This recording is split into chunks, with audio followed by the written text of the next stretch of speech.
Welcome, everybody, and welcome back to the Spiritual Business School podcast. My name is Muni. I'm your host. You can find out more about the podcast and about me and all the work that I do with spiritual entrepreneurs at themuniverse.com. Today's episode of the podcast is called Inspirational Interviews with Diane Ray. And if you're not familiar with Diane and her work, for over a decade, she has been the voice and the heart of Hay House Radio.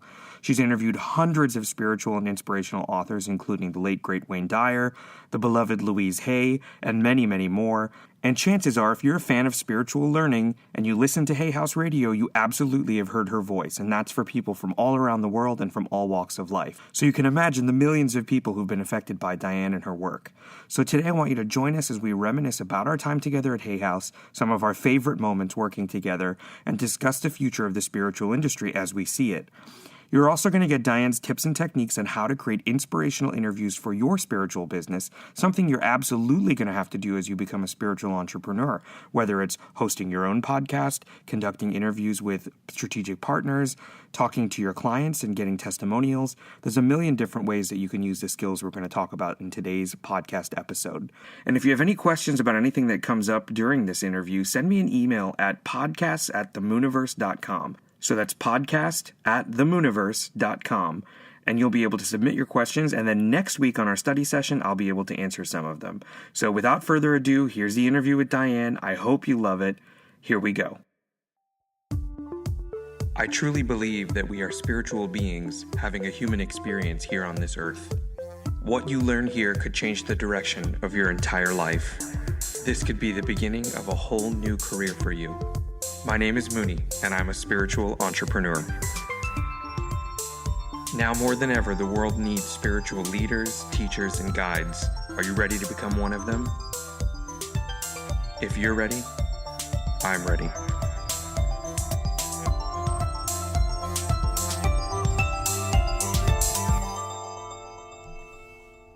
Well, hey, Diane, thanks for joining us. I'm excited to be here. I'm excited to have you here. So Diane and I know each other from way back, although I guess 4 years ago we first met. Yeah, whenever you first started at Hay House. Yes, it was love at first sight. Rocked everybody's world there. It was an incredible time, and it was amazing to meet somebody like Diane who let's just call it what it is. For over a decade, you were the voice of Hay House. Yes, the voice of Hay House Radio for 11 years. Until recently, so kind of just watching the whole evolution of web broadcasting too develop, because I'm an old radio dog from way back. I mean, my whole background's I was a rock DJ. How this happened, how I became or doing what I'm doing now. What pathway, what decisions led you to become how this voice that has really inspired. I mean, again, I'm going to say it, millions of people have heard your voice from all around the world, talking to people that have been in the industry for decades, people like, the late, great Wayne Dyer, and as of just recently, the late, great Louise Hay, who we're going to talk about a little bit later in the program here in the podcast. But even people who are just starting out, and you've seen their careers go from brand new to all of a sudden being a really big deal in the industry. So you are so important to the history of what's going on in the spiritual space, and that's why I really wanted to bring you on the show. Plus, I love talking to you. I know. And there'll probably be cocktails later. Yeah, there might. You never know. You never know what might happen. No, it is. It's interesting when you say that. I'm like, wow, I guess that is true, because I did kind of see all that stuff happen, watching people's careers evolve, as well as web radio and web broadcasting evolve, and then look what we're doing now with the podcast and how that whole world is exploding. So it's been quite the journey. So I want to go way back to the beginning. Were you a spiritual person growing up? I mean, did you ever have any notion at all that this might be something you're doing, or were you completely sidelined by it? No, I was kind of sidelined because, like I said, I was a rock DJ, and I always loved music, and that was kind of the direction that I was heading into, and I did do that for a long time. But I guess if you want to go back to spirituality, I was always interested in that kind of thing. I always kind of felt drawn to asking those big questions. I was brought up Catholic. Unlike a lot of people, I didn't hate Catholicism. I loved the nuns. I thought they were great. They had magical powers as far as I was concerned. When I was in second grade, I even wanted to be a nun because I thought they were so cool. So I was interested. But then as I got older, I kind of questioned the dogma and doctrine of things and kind of developed my own beliefs. But I've So always... you were already searching at that point. Oh, yeah. I think I've always had questions in that regard. So I read a lot of different spiritual books. I kind of had the self-help shelf, on my bookshelf, getting older. And I would read all these different great teachers like Wayne and Louise. And it was funny how I kind of came to Hay House. I was working at KPBS at the time. And I saw an ad that said, Hay House radio producer wanted. I'm like, oh, Hay House, that sounds familiar. And then I saw what they were doing with their radio network, and it just all kind of came together. I'm like, wow, this is a diamond in the rough. Like, I really think this could be something great. So I was immediately drawn to that situation and just kind of hammered on them until they hired me. And then, a decade later, how it all grew and a new website was developed, and it's all kind of a whirlwind. And then I'm sitting here, wow, did all that really happen? I guess it did. It definitely did. Yeah. And in a big way.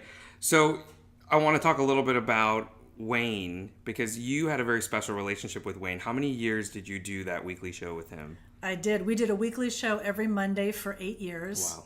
And I learned a lot from him. He was great. I mean, we kind of had a weird relationship in that it was just like a voice, disembodied voice in the headphones, and I only saw him really physically, a couple of times over the years. Whenever he would come to Hay House, I would see him there, obviously. But yeah, we had like this a great connection, and I really did love him. I really grew to have kind of a friendship, and there was things that I think people didn't really realize, that he was very funny. He had kind of a baughty sense of humor in a lot of ways.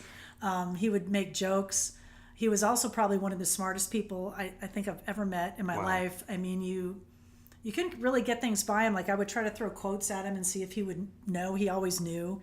He could pull a quote from anybody. He was so well read. He must have read everything. So he really loved it, as a testament to how much he loved all the spiritual work and all that kind of... And he was always a seeker too. Like, even over the years, I'd say, oh, what do you do? And he's like, oh, I'm reading the 20-volume set of Spiritual Teachers of the East. I'm like, that's what he did for fun. Right. I'm not binging anything on Netflix. I'm binging his it's books. like, no Game of Thrones. We couldn't talk about that. I said, so Wayne, what did you do? Literally, he would say, I'm reading this. I'm deep into some obscure teacher's work. He was always trying to discover and seek and learn for himself. So he walked the talk for sure. Yeah, I think he did. I love that. He really did. I learned a lot from him. I mean, I just saw so many people who would call the show, and I would sit back and listen. And it was interesting. In the beginning of the show, it was more topic driven. Like, we were trying to connect it to whatever book he had written at the time. But then as the show went on, he's like, let's just forget that. He goes, I just want to talk to people and just kind of stream of consciousness, whatever's going on at the time. And that's how he wanted to do it. So nothing was really planned. He would just say, I'm going to start the show. I want to talk about, the hurricane or something I saw this week. And he would kind of riff on that for a while. And then he would just take calls. And that's what he really loved the best. And I always tell people, like, Wayne always said, I want to be a teacher. I'm a teacher. Like, that's how he identified. He really did believe that. And I think for everyone listening too, a lot of people out there are thinking, that sounds like something I've said to myself, as I'm a teacher, because I feel like we all have life experiences. We all have things that happen or unique viewpoints that would be something that would help other people. So in a certain degree, like, we should all carry that torch with us a little bit, is that we are all teachers. And it's amazing to know that from somebody who's just starting out and dreaming about being in the spiritual industry to someone who lived their life at the very top of the spiritual industry and their legacy continues to live on, that at the very core of what they were doing, they were a teacher. Right. That's so beautiful, true. Yeah. And especially how, like you're saying, we each have that opportunity to teach other people and touch their lives. Even if, like, I wouldn't identify myself as a teacher, but then you'll say something to me like, well, look at what you've done before, or you taught this person something in the past. I guarantee funny, we you, don't think of ourselves that way. Totally, but like, I can guarantee you, with all the tens of thousands of hours of your voice on Hay House in the archives, which you can all go and listen to, I know that thousands of hours. but I know that there are stories you must have shared, or insights, or things you must have brought, or people you must have brought that changed somebody's life out there. There's these tiny little throwaway statements sometimes can create the biggest impact when they're heard at the exact right time. And I think that So for true. everyone listening to Hay House Radio or listening to any of the things that you've worked on, they could have heard it a million times, but on that one specific day that they really needed that message, they would have somehow found that one recording, that one, episode archived of you and Wayne where you shared one story or said one thing. And in that moment, for them, for you, you were their teacher. So I think there's no question in my mind that definitely is a role that you also embodied with the work you did at Hay House. Wow. That's, I guess, yeah, when you think of it that way, Yeah. I guess that's true. Definitely true. I like that, though. I mean, I hope that the work that's out there and, things that people have discovered through Hay House, that I hope it's touched them and improved them in some way. And, I mean, I guess that would bring us to Louise. Exactly. Where that was really what she wanted to do. Like, she was a complicated person, had an incredible career. But I think at the heart of what she wanted to do was produce things and information that healed the planet and, Right. and healed people, and that is really what she wanted to do. And I think what's unique too about her specifically and what she was able to accomplish is I think she saw something early on when the first book came out. I think she saw that the world was going into a very interesting place, because everyone talks about that period of time, with the 80s, yeah, early well, 80s. even before that, but like MK Ultra, and like if you're going to go full conspiracy theory, this whole idea that the government was working on developing these mind control drugs, and what actually happened by accident was mind started to expand. Not to say that that's what Louise had going on too, but I think there was a question mark that was happening, that I think with the idea of affirmations and that the fact that your mind can create reality and you can manifest things and you can create things, and our minds all of a sudden now are opened, to the reality of that. Louise showed up at the perfect time with the perfect book to say all these things that you believe about yourself, all these limitations, all of these things that you have been told about yourself or you believe about yourself, or someone has put on you, or in terms of energetically, that you have the power within you to move and transcend beyond that, which I think is why the book was so powerful. Right. And you hear stories from other authors, like I'll never forget Greg Braden loves to tell the story about how he was like an aerospace engineer or whatever he was doing and working with all these scientists and engineers, and here they were all reading You Can Heal Your Life. That's funny. Yeah. Well, it still holds up. Of course. Like the book came out in early 84 or 5 or something. Right. I have to look at the copy I have. And I remember reading it when I first came to the company.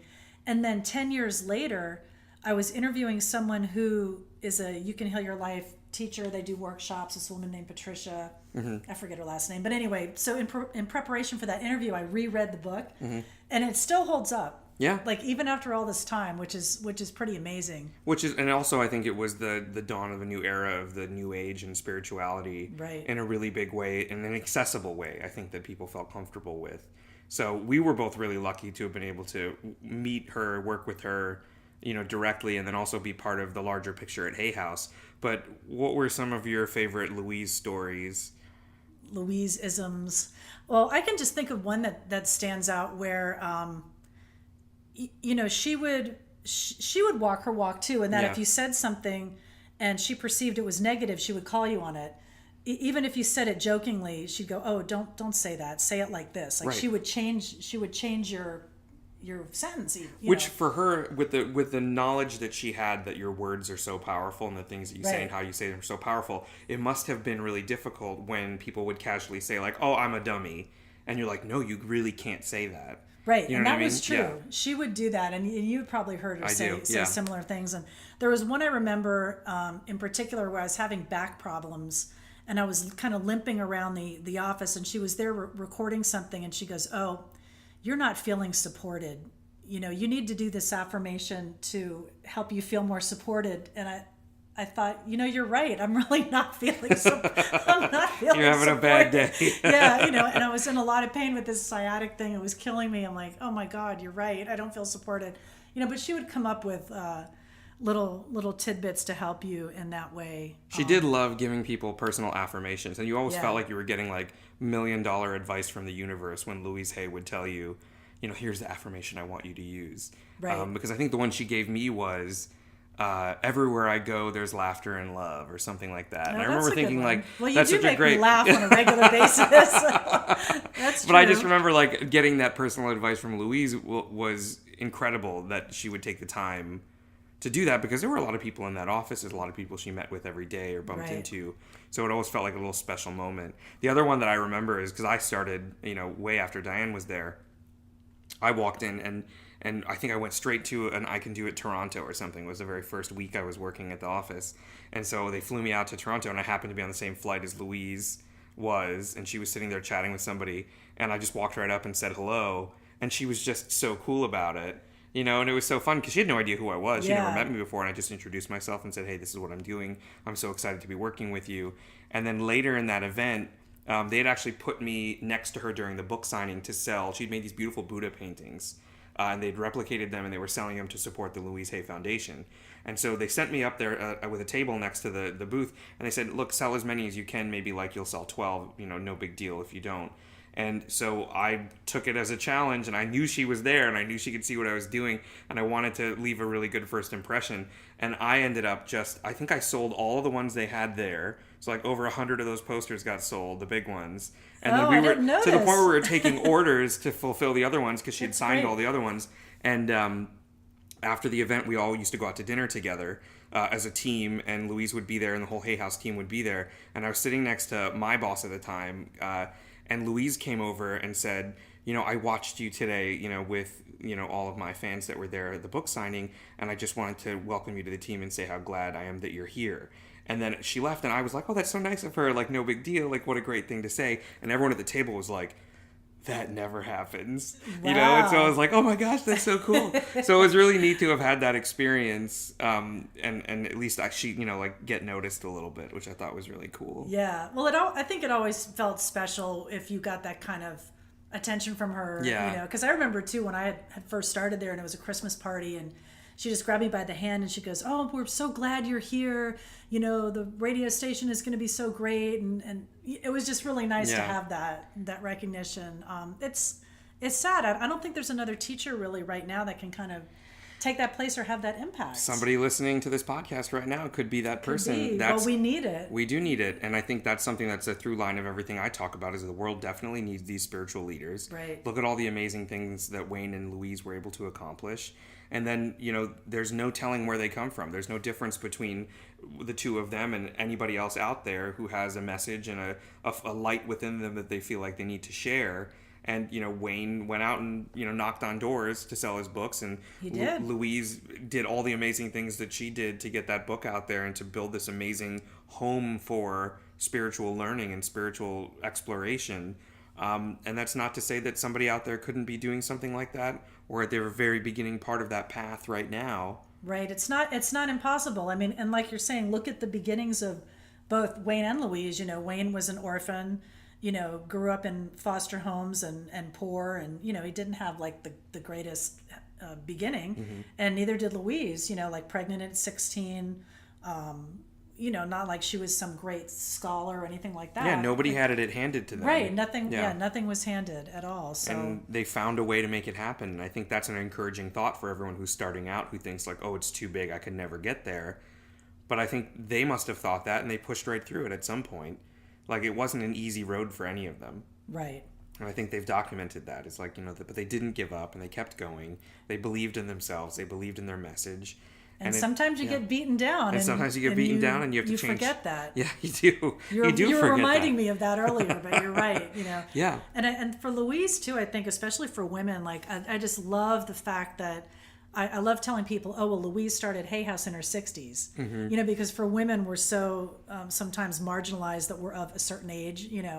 Which I'm creeping up more into in that age, that it's impossible, that it's like a young man's game or something like that, and there really is no limit. Yeah, that's a very important lesson to remember too. You can always that change or that shift or that what's the word I'm looking for? The ability to kind of reinvent or recreate yourself is always there. Right. And any belief that you have about yourself that you can't do it, that's all it is. It's a limiting belief. We're both kind of doing that now, right? Exactly. Like, I know. We're both in it. reinventing ourselves in in interesting ways. I mean, I'm taking on this project at Unity. Talk about Unity. Yeah, I'd just love to chat about that. Let people know. Yeah. So after 11 years, helping to build and produce Hay House Radio, I accepted the challenge of helping the Unity organization do a similar thing. They want to build an incredible online platform and reach more people with their message. So I'm diving into this world, and it's a first of a lot of things. Like the first time I've ever worked remotely, you know, I've never worked home office or anything like that. So that's kind of weird. Very entrepreneurial. Yeah, very entrepreneurial, kind of starting from the ground up and blowing up their old website, rebuilding that. So I'm like moving into these other areas that are, you know, honestly, it's kind of frightening. Like I still think of myself as that rock DJ. I mean, I had a meltdown just like a week ago. I think it was the word eclipse energy. And I was thinking of a specific moment in my life where I was doing middays at Big 106, a rock station in Miami. And I was... Oh, so you were like really in it. Yeah. I mean, I was in it. I came on after the Howard Stern show. I did a rock DJ thing. And then our radio station was right near Fort Lauderdale Beach, like a mile away. I had my rollerblades in the back of my car. I threw my blades on every day after work. I'm cruising down Fort Lauderdale Beach. And I remember thinking at that time, this is great. This is the best it's ever going to be. Yeah. Just seal this moment in your mind because you're like on top of the world. And I kind of thought, oh, I miss those days. My youth is fading away. I can't do this. I just want to be the DJ again, rollerblading down the beach. Like life was so simple. So I was kind of waxing nostalgic for my old rock radio days because I'm so afraid of this new challenge. Like, why can't I just be the rock DJ and play Led Zeppelin all day like I did? But now it's a whole new thing, and I'm trying to, you know, build this web platform and working with new people and all of that. So it's a lot of question marks and challenges, and can I do this, and doubting myself.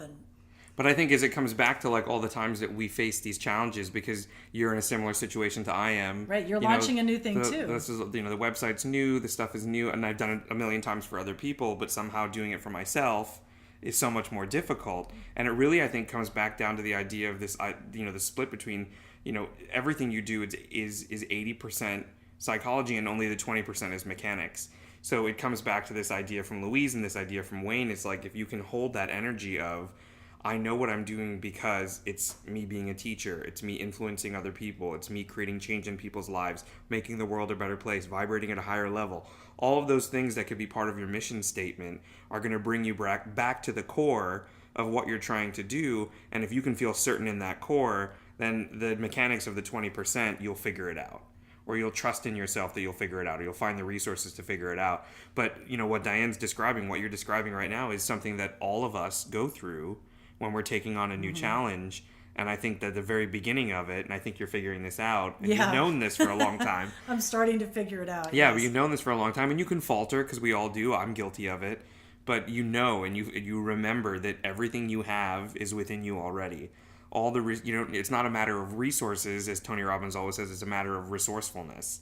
And I think that's one of those pieces of information from working with him that I was so grateful to absorb, because if you believe that, and if you can kind of create that belief, and like we were talking about before, you know, if you can literally manifest your world to say that everything I have is within me now, all is well, everything's working out for my higher good, you know, cobble together all these magical affirmations that you get from wherever you are, and make your own empowering affirmation to get you through the hard times when you're like, oh, I wish I was back on the beach. I know. Because the truth is, I mean, I have that I have my back on the beach in Bali. I was there for a month, you know, before I really became even part of the path that I'm on right now.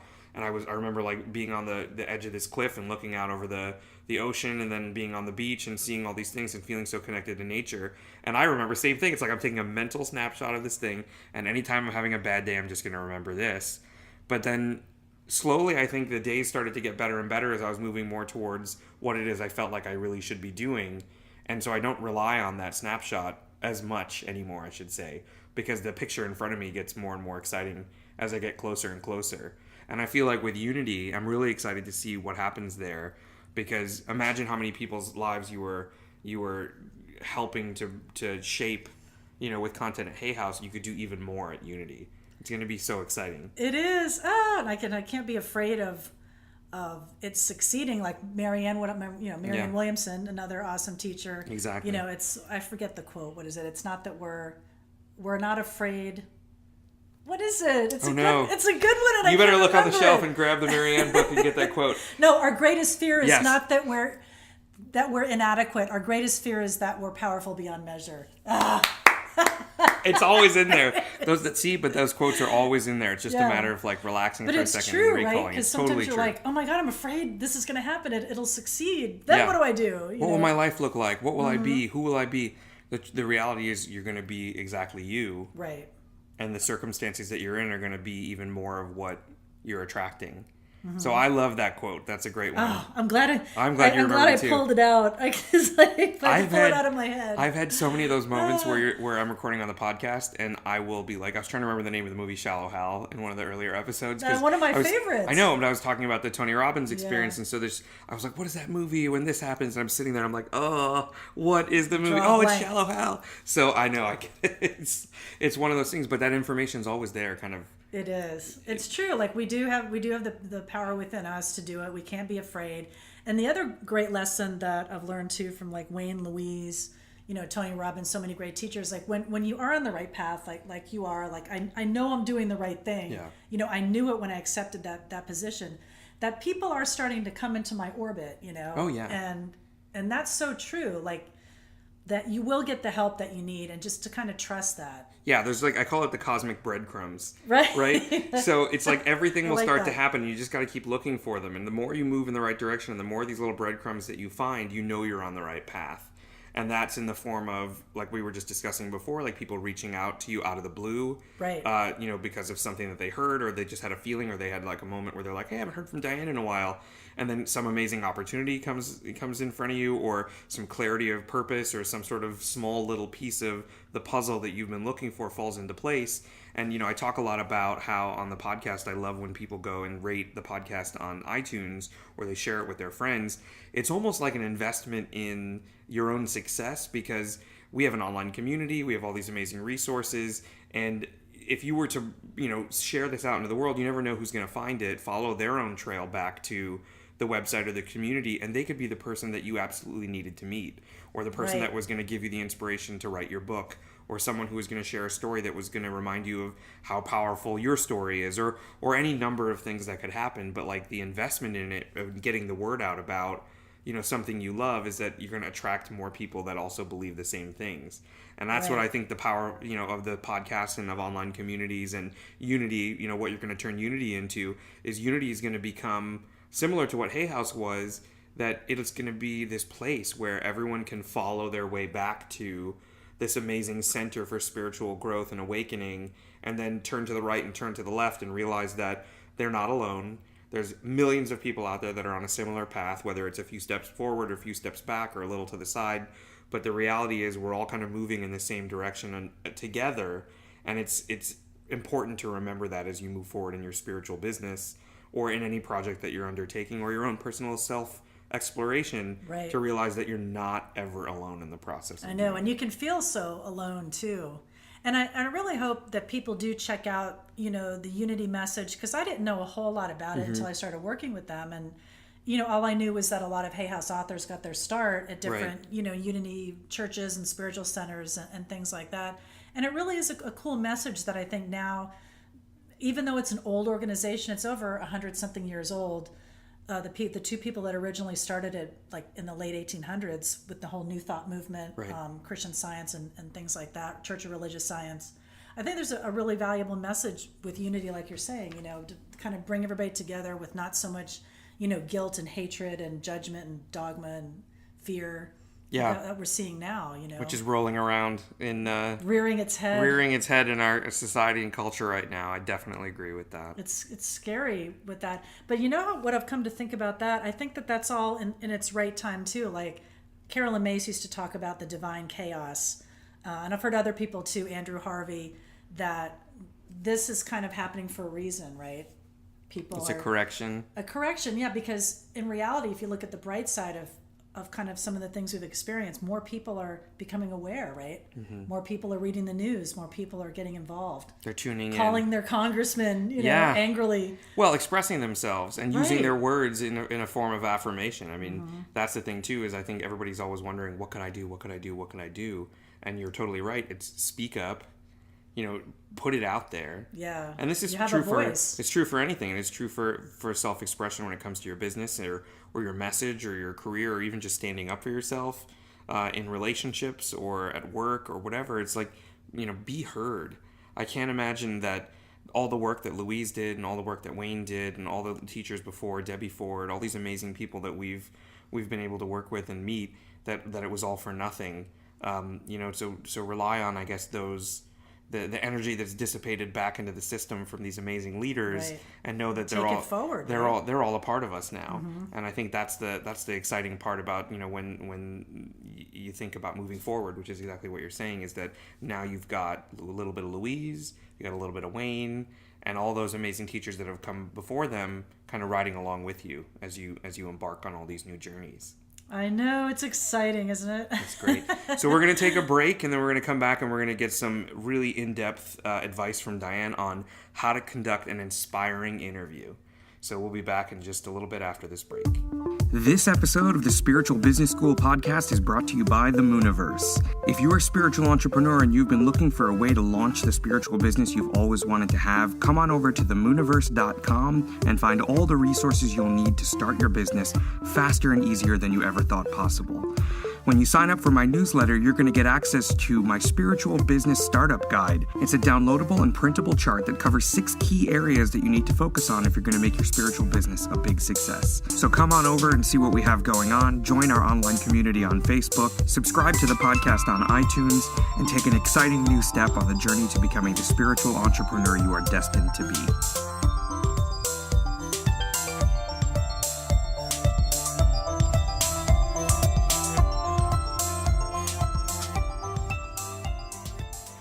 Okay, we are back with Diane Ray, formerly of Hay House, now of Unity Radio, soon to be Unity Radio. And Diane has done, how many interviews do you think you've done over the course of the last 11 years at Hay House? I was trying to think. I mean, it has to be several hundred, 500 maybe. Interviews? No, you must have done like thousands. Well, I did a weekly show for like 10 years. So that's 52 weeks in a year times 10 years is 520. Wow. So over 500. Yeah, that's a lot of people. And it runs the gamut. Like if I think of everybody, I mean, I've talked to Jan Van Zandt, Deepak. I did an interview with him for when he had a children's book. Alanis Morissette. Yeah. Debbie Ford. Debbie did a show with us for a while, even up until the point where, she was really sick. She still loved to do the show. Mm-hmm. She loved doing radio. She was amazing. I miss her a lot. I know. I miss her too. She was quite the character. Yes, she was. Very strong, amazing personality. She was great. But yeah, there's been so many people that have touched me over the years that I was privileged enough to speak with. Amazing doctors. God, wow, I'm trying to think of some of the people that I've talked to. There's been so many. Neale Donald Walsch. I don't think I've ever spoken to Eckhart Tolle. I would like to talk to him. Mm-hmm. Ram Dass you met? Ram Dass, yeah. Can I share the Ram Dass story? Please, I think you need to share the Ram Dass story. I'm going to put the microphone closer to you so you can tell that Ram Dass story. Just because I know people are sick of hearing it because I love Ram Dass, but I've been a fan. Had read all his books, Be Here Now. Actually, the first book I read was Still Here, Embracing Aging, Changing, and Dying, which a lot of what his work is about now, like conscious dying, he calls it, kind of a step above hospice. But anyway, I just always thought he was an incredible teacher. And a good friend of mine, Alan Cohen, who's another amazing teacher and speaker and author, I was going to Hawaii for the first time, and I said, I really want to meet Ram Dass. And my husband's like, no, you'll never do it. But anyway, Alan orchestrated this, and it happened, and I did get to meet him, and he was just amazing, just an incredible being, and it was so cool just hanging out at his house. There was like other random teachers walking around. This one guy, Lama Surya Das, who wrote Awakening the Buddha Within, was there hanging out. And I said, do you think Ram Dass would meditate with me? And he goes, well, yeah, let's ask. So I said, Ram Dass, will you meditate with me? And I just sat there, we meditated. It was very cool. He's an icon. I mean, to experience some of the things he has and seeing what he's seen, probably take a lot of LSD, but a lot of mind expansion happening with that guy. A lot of mind expansion, but just such a cool guy and an amazing teacher. I really was happy that day. That was my goal when I went to Hawaii. I wanted to meet him. Oh, that's awesome. Yeah. I love that story. Good guy. That actually reminds me, at Hay House, when we were working there, you were the one that would go wrangling everybody up to go meditate in the conference room in the afternoon. Yes. And that was a huge part of the day that we all looked forward to. And there was a solid group of people that would come in there. We had and a group. I'm guilty because I think I fell asleep a couple You would times. snore. Yeah, we'd look like, boy, Mooney's really deep in meditation. Then you'd hear this, that was funny. And that was David G. sparked that. Oh, yeah. Who I I love count David G. as, I know. As David so many G., if cool you're people listening, we know. hello. We want to hang out. Yes, we love you, David G. You're an awesome teacher. And I've since done his 3-day workshop, which is an intense kind of deep dive into meditation. And he's just such a great teacher. Like, I had tried and failed miserably at meditation over the years and just never really had a grasp of what I'm supposed to be experiencing and what is this. And now it really has become a great tool. Like, I do work with my mantra. I mean, I'll be honest and say, am I doing 30 minutes of meditation a day? No, not really. But it's a part of my life. Like, I have incorporated it into my life, and it's something I use on a regular basis. And you always are on that goal. Like, I want to meditate every day, and I really thank him for that gift, because he did give me that, and it's so valuable. So all the people that are listening out here right now, if you are on the path to becoming a spiritual teacher, an author, an entrepreneur of any kind, you will at some point be on either side of the microphone, either being interviewed or conducting an interview. Yes. And if we're looking for an expert, we don't need to look any further than the woman sitting right next to me. Because as we just calculated, probably over 500 interviews alone, plus you did the book club, plus you did this, plus you did that. So for anyone who's just starting out as a spiritual author, or they want to become a spiritual teacher, or they are a practitioner of any kind, or somebody that's involved just in spiritual entrepreneurship, they will find themselves on one side or the other of an interview microphone. And I'd love to talk to you a little bit about, what do you do to prepare for these interviews?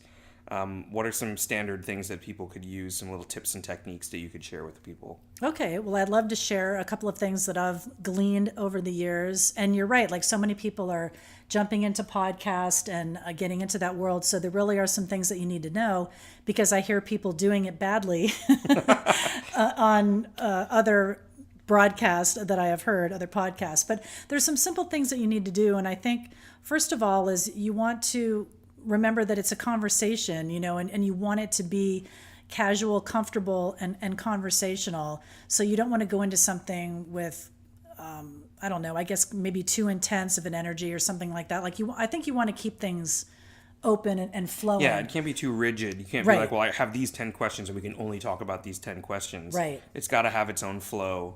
Yeah, and just to kind of maybe establish that, in the beginning. Also, a lot of things I've learned from working with Balboa Press authors. Some people will want to know the questions ahead of time. I tend to not want to work that way. But my preparation, what I do is go prepared. I'll never forget, I heard Larry King talk about this, the Larry King show. And he said, I just riff on an interview. I don't prepare. I just talk to people. That's great in theory, but I don't think it really works. Mm-hmm. I think being prepared is key. I would read every book, at least like 75% of it. I mean, most books I read the whole thing, but I would read everything in preparation of talking to an author, because I felt I owed that to them. I needed to at least be familiar with their material enough to ask intelligent questions. So preparation is key. Don't just go riffing off thinking that you're going to be able to carry it without having any knowledge of what you're talking about. Yeah, I've never liked winging it, because it's too much last minute stress pressure on yourself. Anything can happen. Like, what if you get thrown off, or I don't know. And then the other thing I feel is, unless you're a Howard Stern, which many of us are not, don't try to go for the gotcha question or the cheap shock value type of thing. I mean, I think that you really want to bring the best out of the person that you're interviewing. Mm-hmm. And the best way to do that is make a connection. I think some of the best interviews that I've ever done have been where almost I forget that we're taping something, and I'm just talking to the person, and I get caught up in the conversation of what we're talking about, and then I feel the energy of them responding like, oh, that was a good question, or like we're friends, like we're talking as people, and we're just having a good conversation. And I think those make for the best interviews. So try to avoid, unless you're Howard Stern, avoid the gotcha or like the cheap shock value question. I don't think it'll really get you very far. Yeah, and in the spiritual community, I think there is sometimes that, like, oh, this there might be a question you want to ask that might be a little provocative or something that might challenge a little bit, some of the ideas or thoughts. And there's a graceful way of doing that. Right. And there's a way to say, I have trouble understanding this, or share a personal story and that doesn't maybe align perfectly with what the conversation is, so you can find common ground to discuss. And one of the things I love from the history of Hay House is, and this is something I wish I had seen when I was there,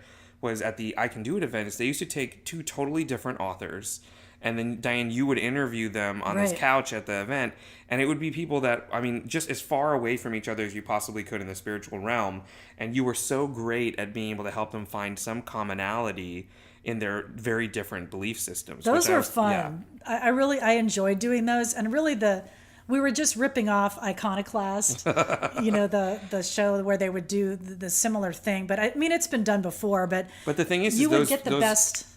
Go ahead. Oh, I was just going to say, you would get the best material from those kind of interviews, taking people that were so different, and then finding that they did have a common ground. Well, I think also just watching it or listening to it, you see two things that are very different discover themselves how similar they actually are, and it makes you feel hopeful for people in the world that have very different thought processes or different political affiliations, or all the things that can separate us, that the reality is we're much more alike than anyone's willing to admit in a lot of circumstances. So interviews are kind of great as a teaching tool for that over and over again. And the thing I was going to say about the borrowing from other interview styles and formats is that lots of people have made careers on modeling other people who found successful ways to do things.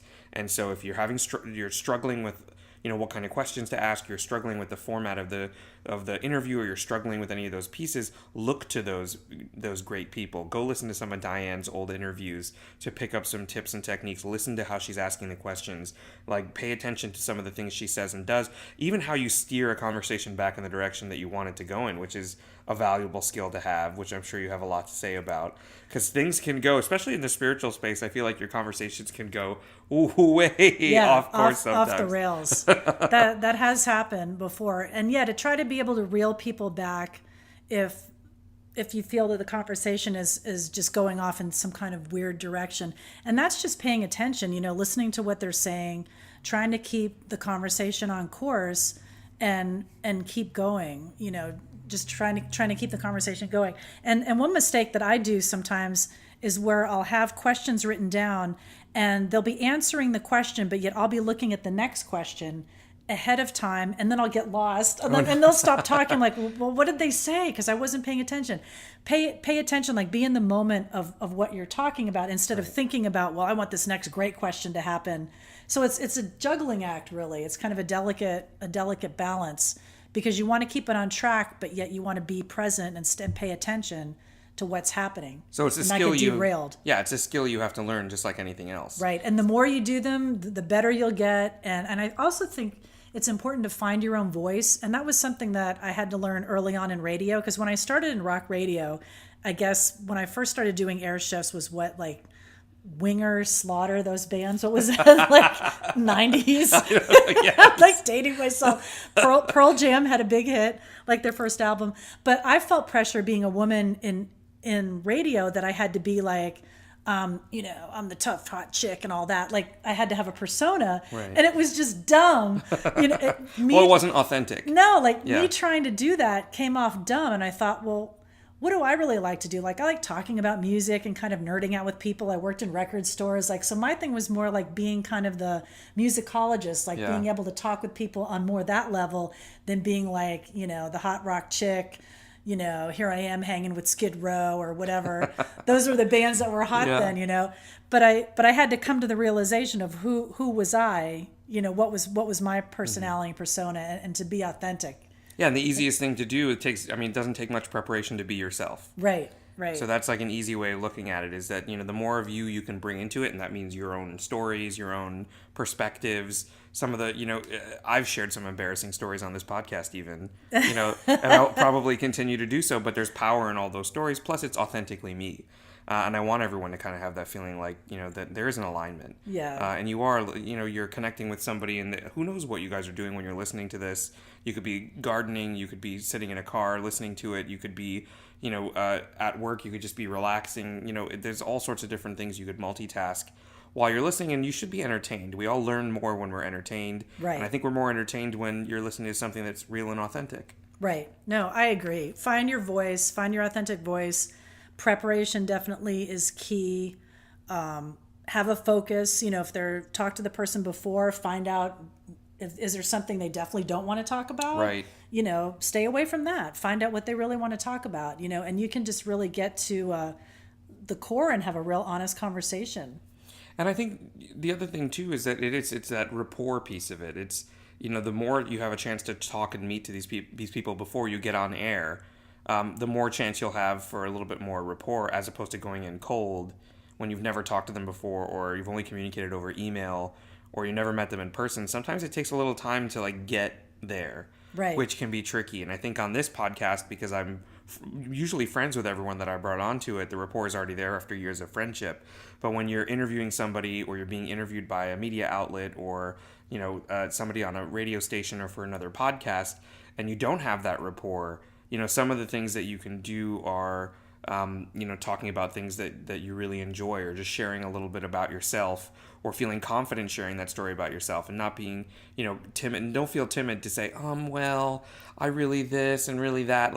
It's very hard for people to interact with that if you're being timid. And I think it's an opportunity for you to really be strong and certain in who you are. Again, with the authenticity of relying on the fact that you're being yourself, you really get to say, I'm this, and I'm this, and this is what I believe, and these are the things that I do, and this is how I help people. I think the more clear you are and the more certain you are in that statement, the more they'll have to connect with. There's a little emotional toeholds as they're kind of going through the conversation with the guest. I think it's more effective if they have something to interact with. Right. Yeah, interviews are great. I think it's a great way for people to learn about you. You can help somebody with their products, their book, whatever. Yeah. They're fun. I've enjoyed it.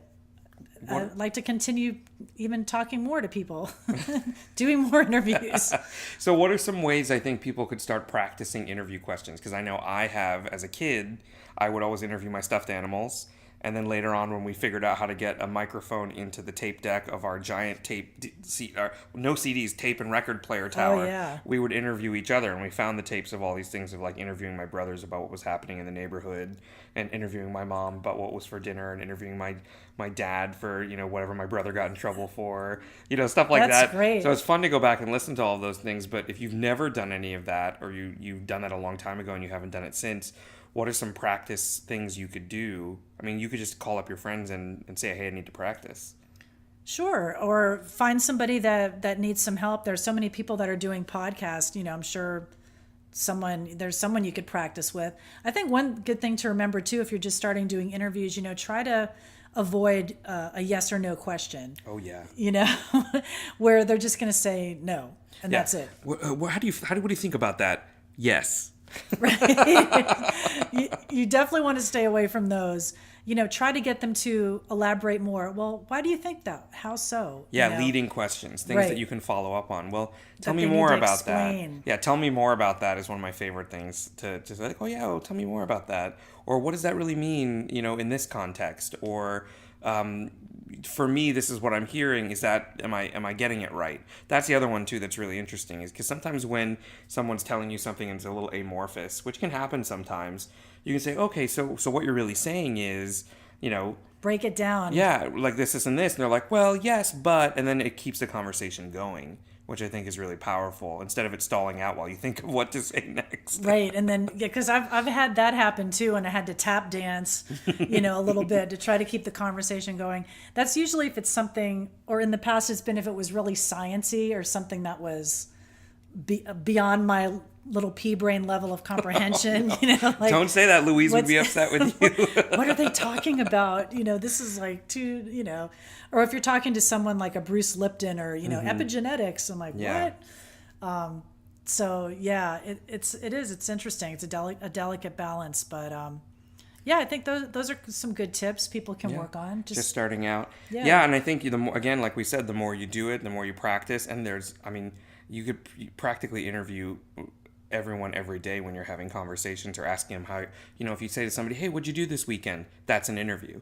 Hey, how was dinner yesterday? That's an interview. Hey, what'd you do for dinner? What'd you do for Right. Where'd for you this? go? What did you watch on TV last night? Hey, did you watch Game of Thrones? Like all of that is interviewing. All those are questions. It's really just questions, and it's conversations, questions to find out more about what's happening inside of somebody else's mind, or what's happening in their life, or what's happening.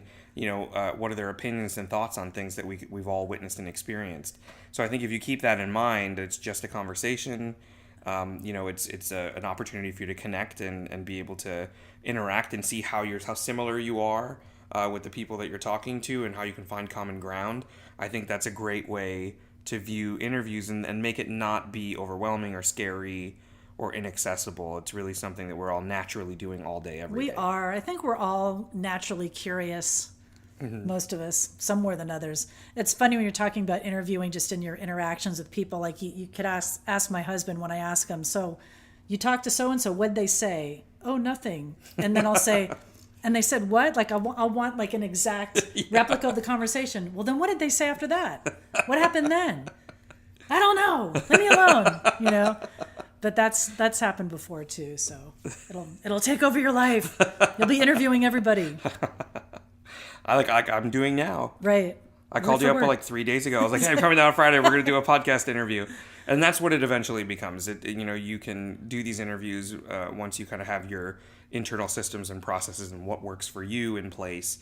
Doing these interviews will become easier and easier, and you'll feel so confident in being able to do them and be able to bring even more of what you're teaching or what you'd like to share with people out into the world, which I think is what we're all trying to do, carrying that torch of being the teacher like Wayne and Louise and all those amazing people before, and all the ones that are going to be coming up the ranks here listening on the podcast and yet to even walk this earth. So I am so grateful for you taking the time to talk with us and share your insights and share your stories. And I haven't seen you in a while, so it's special for me to be able to hang out with you.